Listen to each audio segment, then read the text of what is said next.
the HTC Touch, which I hope you'll find of interest. What I want to do is just talk about the machine from a user's point of view.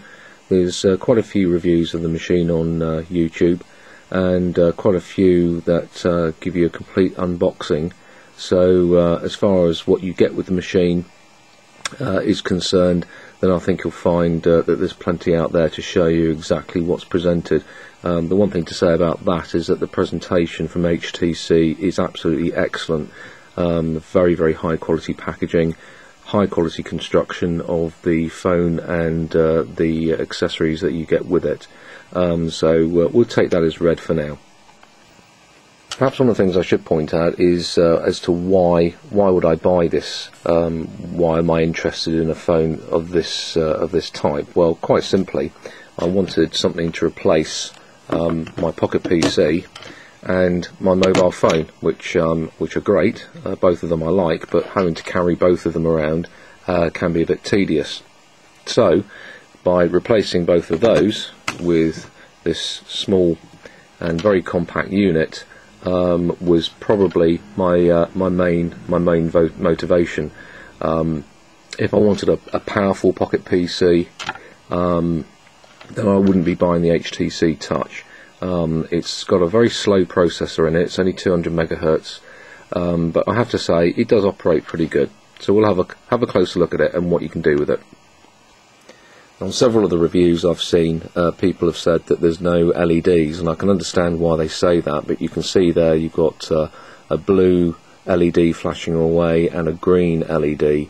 In fact, there are other colours. For example, when it's charging, you'll get an orange light. When it's fully charged, you'll get a steady green light, and so on. The blue light is indicating Bluetooth activity, and also you'll get another green flashing light which indicates the wireless LAN. One of the things that HTC have done is supply you with a screen protector. Now, I have used the screen protector because if HTC are going to go to the bother of providing one, then it's obviously for good reason, and that is because being the HTC Touch, you're going to be using your finger on the screen quite a lot, so it is ultimately sensible to put a screen protector on there. And you can probably see here that through usage there's plenty of finger marks, and to be quite honest, it looks a fairly grubby little phone after a while with so much usage like that. But certainly the screen protector is an excellent idea to supply as a standard with their package, and I highly recommend that if you buy one of these, the first thing you do when you open the box is put the screen protector on. Let's have a quick look at the hardware. You've got the four-way button here. The more silver chromed outline clicks four ways: left, right, top, bottom, and so on. And you've got an execute key in the middle. You've got the phone answer and the phone end or end call buttons. They're very, very tiny, but they are actually slightly raised, as you might be able to see there. So you know, it's not as if you're having to press into the unit to actually operate the buttons. They are raised and easily used. At the side here you have the camera button, which is used to switch the camera on and also to take a picture. At the bottom you've got a standard mini USB port, which is excellent because you can charge it from your PC as well as the supply charger. Reset port, or reset button rather, a lanyard, a hole there, and here you have a volume slider switch, and at the top you've got the power button. So that, in terms of buttons, is all you've got. You've got the stylus as well, nice chrome coloured stylus, far too small, almost borderline useless. Certainly somebody like me takes a little bit of use to, and if you're somebody that uses handwriting recognition quite a bit on a pocket PC, I think you might struggle with this stylus. So 2 out of 10 to HTC for that one. It would have been probably worth investing a little bit extra to build a telescoping stylus, but one of the things again that I am impressed about HTC is that they actually supply a spare stylus with the standard packaging, which I think is very good. Okay, quick look on the insides of the unit. just slide up the back, lift it up, there's your battery, manufactured by Samsung, 1100 milliamp battery, operating at 3.7 volts, will last you a good while, certainly on standby. The standby and talk time specifications are quite high, about 200 hours standby, 5 hours talk time I think on average. That's the camera there, and that looks like a port, which I haven't really investigated yet, for an external antenna. And although I haven't looked at it just yet, I think probably what happens is that you pop out the mirror, the self-portrait mirror, to access it, but I could be wrong about that. But as I say, I've never used external antennas, so I don't use it. And again, there's a little grating in the back there, you can see, which is for the speaker, which is just there.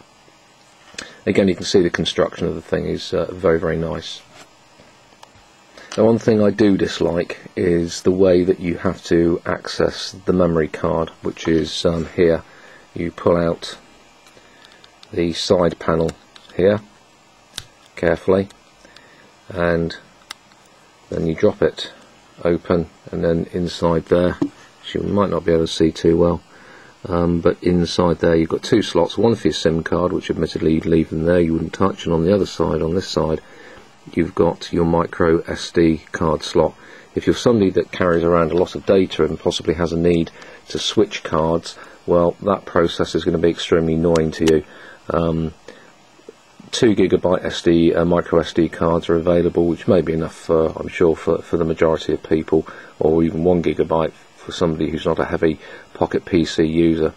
But I wasn't too keen on that idea. On the other hand, the other way looking at it is that the chances of your memory cards slipping out and getting lost are virtually nil with this method, so pros and cons there. Now, this phone has been dubbed by some people as a competitor for the iPhone. I actually can't really believe that. I think the iPhone is very, very heavily dedicated and designed for touchscreen technology. This isn't, and I'd be very surprised if HTC really believed that this would see off the iPhone. The reason I say that is that the TouchFlo technology, which is quite nice, let me show you. I'm sure you've seen the demonstrations on other YouTube videos. You just work your finger across when it feels like doing it, and then you've got various options which you can select from this three-sided square, if you like, for want of a better description, which is designed to get you easy access to some of the more popular functions, such as your MP3 player, photos, videos, and so on. That's for phone calls. You can dedicate particular individuals to particular slots and so on.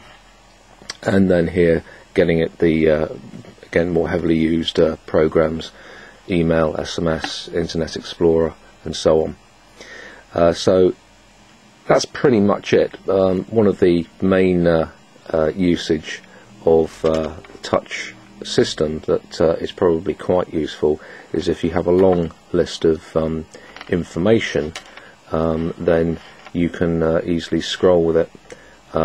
So, for example, here we go.